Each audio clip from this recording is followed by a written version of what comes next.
Hello hi welcome to my channel உள்ளன் கைவினை. இன்றைக்கி நம்ம இந்த வீடியோவில் என்ன பார்க்க போகிறோன்னா, இந்த மாதிரி பியூட்டிஃபுல்லான ஒரு சானிட்ரி பவுச் தாங்க எப்படி செய்கிறதுன்னு பார்க்க போகிறோம். சானிட்ரி பவுச்னா ஒன்றும் இல்லைங்க, நம்ம லேடிஸ் வந்து எப்போயுமே நம்ம ஹேண்ட்பேக்ஸில் கேரி பண்ணிக்கக்கூடிய ஒரு விஷயம் வந்து என்னென்னா சானிட்டரி நாப்கின். அதை வந்து நம்ம மோஸ்ட்டாக என்ன பண்ணியிருப்போம்னா டிஷ்யூலையோ நியூஸ் பேப்பர்லையோ ரேப் பண்ணி தான் நம்ம பேக்கில் வச்சுருப்போம் இல்லையா, கவரில் போட்டு. இப்போ அதுக்கெல்லாம் வந்து ஒரு டிஃப்ரெண்ட்டான ஒரு ஐடியா வந்து இப்போ கிளாத் பர்சஸ்லாம் நமக்கு நிறையா வந்துடுச்சு. துணியிலேயே நிறைய பர்ஸெல்லாம் வந்து இதுக்குன்னே தனியாக வந்து விற்க ஆரம்பிச்சிட்டாங்க.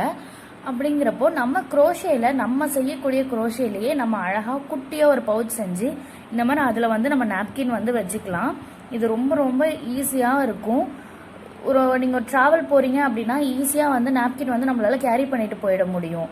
நம்ம ரொம்ப தேட வேண்டியதும் இருக்காது. அது மாதிரி பேக்கில் இந்த மாதிரி நீங்கள் பர்ஸ் பண்ணி நாப்கின் வச்சுட்டீங்க அப்படின்னா நமக்கு பிரச்சனையே இருக்காது. ரொம்ப ஸ்பேஸும் வந்து அது பிடிக்காது. நமக்கு காம்பேக்டாக அது அங்கே தான் இருக்குன்னு தெரியும். நம்ம தேட வேண்டிய ஒரு பிரச்சனையும் இருக்காது. இது வந்து ரொம்ப ரொம்ப ஈஸி, பிகினர் ஃப்ரெண்ட்லி தான். நம்ம இது full and full double crochet மட்டும்தாங்க வச்சு செய்ய போகிறோம். இதில் எதுவுமே வந்து டிஃபிகல்ட்டான ஸ்டிச்சஸ் எதுவுமே கிடையாது. சரி வாங்க நம்ம வீடியோக்குள்ளே போகலாம். இப்போ நம்ம இந்த பவுச் பண்ண ஸ்டார்ட் பண்ணலாம். அதுக்கு ஃபர்ஸ்ட் கொஞ்சம் செயின்ஸ் வந்து நம்ம போடணும்.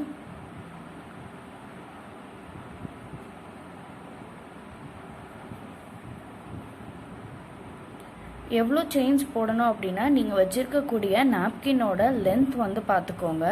இப்போ நான் இதுக்கு முன்னாடி இதுக்குள்ளேயே நாப்கின் நான் வந்து வச்சுருக்கேன், அதனால் நான் இந்த சைஸ்லேயே தான் போட போகிறேன்.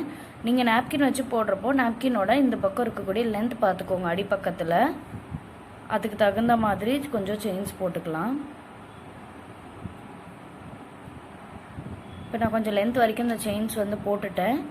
இந்த பவுச்சோட வச்சு பார்க்குறப்போ லென்த் வந்து எனக்கு கரெக்டாக இருக்குது. அதுமாதிரி நீங்கள் வச்சுருக்கக்கூடிய நாப்கினோட லென்த் வந்து பார்த்துக்கோங்க. இப்போ நம்ம செயின்ஸ் போட்டுட்டோம் இல்லையா, இப்போ இதிலேருந்து ரெண்டாவது செயினில் 2 டபுள் க்ரோஷே நம்ம ஒர்க் பண்ணணும். இது 1, இது 2. அதில் 2 டபுள் க்ரோஷே வந்து நம்ம ஒர்க் பண்ணலாம். 1 2.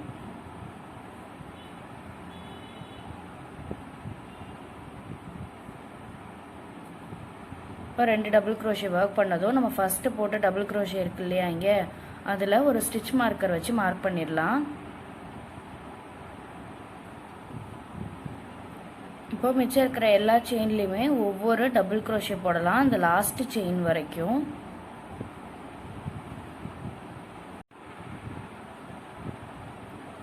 பாருங்கள், நான் வந்து ஃபுல்லாக கம்ப்ளீட் பண்ணிட்டேன். இப்போ இந்த லாஸ்ட் செயின் இருக்குது நமக்கு, இங்கே இதுதான் லாஸ்ட் செயின். அங்கே 2 டபுள் க்ரோஷே போடணும். 1 2.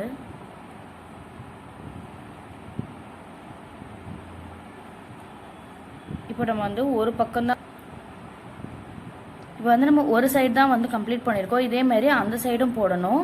இந்த பக்கம் நம்ம போடுறப்ப எல்லாமே வந்து ஒவ்வொரு செயின்லேயும் ஒவ்வொரு டபுள் க்ரோஷே தான் போட போகிறோம். எங்கேயும் வந்து 2 டபுள் க்ரோஷே போட போகிறதில்ல. ஃபுல்லாகவே ஒவ்வொரு டபுள் க்ரோஷேன்னு இது வரைக்கும் கம்ப்ளீட் பண்ணணும்.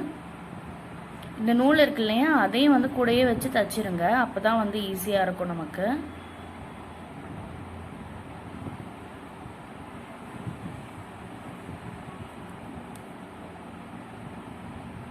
ஒவ்வொரு செயின்லேயும் ஒவ்வொரு டபுள் க்ரோஷேன்னு நான் ஃபுல்லாக முடிச்சுட்டு உங்களுக்கு எப்படி இருக்குன்னு காமிக்கிறேன்.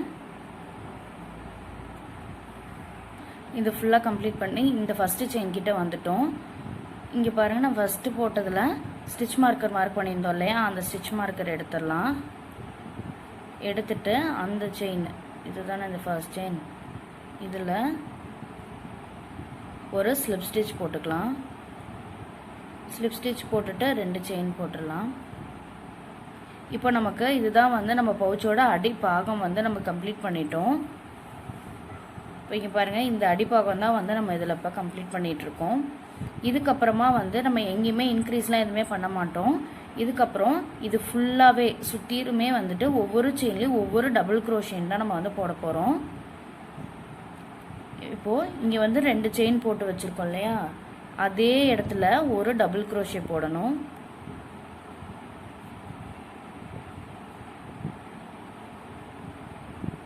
போட்டாச்சு. இப்போ அடுத்த செயின்லேயும் ஒரு டபுள் க்ரோஷே, அடுத்ததுலேயும் ஒரு டபுள் க்ரோஷே. இனிமேல் இதே பேட்டர்ன் தான் நம்ம ஃபுல்லாக ஃபாலோ பண்ணணும். இருக்கக்கூடிய ஒவ்வொரு செயின்லேயும் இங்கே இருக்கு இல்லையா, இந்த மாதிரி இருக்கக்கூடிய ஒவ்வொரு செயின்லேயும் ஒவ்வொரு டபுள் க்ரோஷேன்னு நமக்கு விருப்பப்படுற ஹைட் வரைக்கும் நம்ம போடணும். நான் உங்களுக்கு இவ்வளோ தூரம் வந்து போட்டுட்டு காமிக்கிறேன். ஏன்னா நம்ம இந்த ஸ்டெப் வந்து பின்னாடி அட்டாச் பண்ணுற மாதிரி இருக்கும்.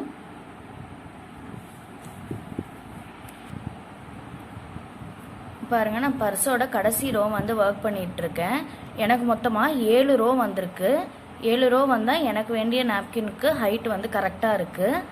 இப்போ கடைசி ரோ போடுறப்போ ஒரு பக்கம் வந்து ஃபுல்லாக கம்ப்ளீட் பண்ணிட்டேன் நான். இன்னொரு சைடு போடுறப்போ அதோட சென்டர் பார்த்துக்கோங்க, அதோட நடு பகுதி எதுன்னு பார்த்துட்டு அந்த பட்டன் வைக்கிறதுக்கு இந்த ஸ்டாப் வந்து நம்ம ரெடி பண்ணணும். அதுக்காக தான் நம்ம இந்த பக்கம் சென்டரில் என்ன பண்ணணும்னா ஒரு டபுள் க்ரோஷே போட்டுட்டு கொஞ்சம் செயின்ஸ் போட்டு பாருங்கள். கொஞ்சம் செயின்ஸ் போட்டுட்டு இப்போ இந்த இடத்துல தான் பட்டன் இருக்குன்னா இப்படி வந்து வச்சு பாருங்கள் உங்களுக்கு இது வந்து கரெக்டாக இருக்கா அப்படின்னு சொல்லிட்டு. இந்த இடத்துல பட்டன் வச்சோன்னா இது வந்து மாட்டுறதுக்கு நமக்கு நல்லா இருக்கணும், டைட்டாக அந்த மாதிரி இருக்கான்னு பாருங்கள். அந்த அளவுக்கு செயின் போட்டுக்கோங்க.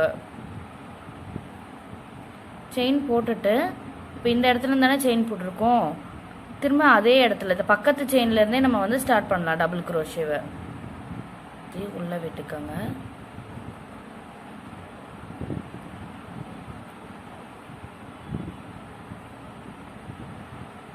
அப்புறம் அடுத்த செயின்லேயும் டபுள் க்ரோஷே அப்படியே போட்டு நான் ஃபுல்லாக கம்ப்ளீட் பண்ணிவிடுங்க. இப்போ பாருங்கள், நம்ம வந்து இந்த இடத்துல தான் டபுள் க்ரோஷே போட்டு கொஞ்சம் செயின் போட்டோம். அதுக்கு பக்கத்து செயின்லேருந்து நம்ம திரும்ப டபுள் க்ரோஷே போட்டு கண்டினியூ பண்ணிக்கலாம். கண்டினியூ பண்ணிட்டு இந்த கடைசியில் வரப்போ ஸ்லிப் ஸ்டிச் போட்டு அந்த நூலை கட் பண்ணி விட்டுறலாம். நான் ஃபுல்லாக முடிச்சுட்டு உங்களுக்கு எப்படி இருக்குன்னு காமிக்கிறேன்.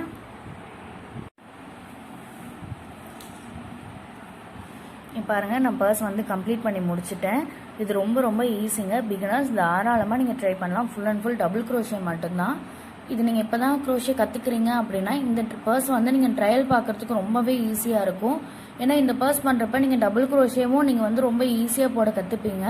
அது மட்டும் இல்லாமல் இப்படி பர்ஸ் எப்படி ஸ்ட்ரைட்டாக போடுறது அது எல்லாமே உங்களுக்கு வந்து கற்றுக்க முடியும். ரொம்ப ரொம்ப ஈஸியாக இருக்கும். கண்டிப்பாக வீட்டில் ட்ரை பண்ணி பாருங்கள். பார்த்துட்டு ஏதாவது டவுட் இருந்தால் கீழே கமெண்ட்லேயும் கேளுங்க.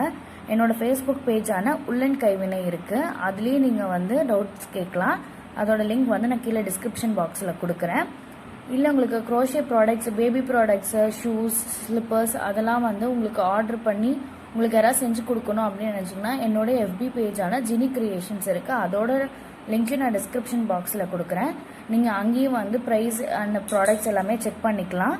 உங்களுக்கு நாங்கள் செஞ்சு தருவோம். இந்த சேனல் உங்களுக்கு பிடிச்சிருந்துச்சுன்னா லைக் பண்ணுங்கள், ஷேர் பண்ணுங்கள், மறக்காமல் சப்ஸ்கிரைப் பண்ணுங்கள். தேங்க்யூ ஃபார் வாட்சிங்.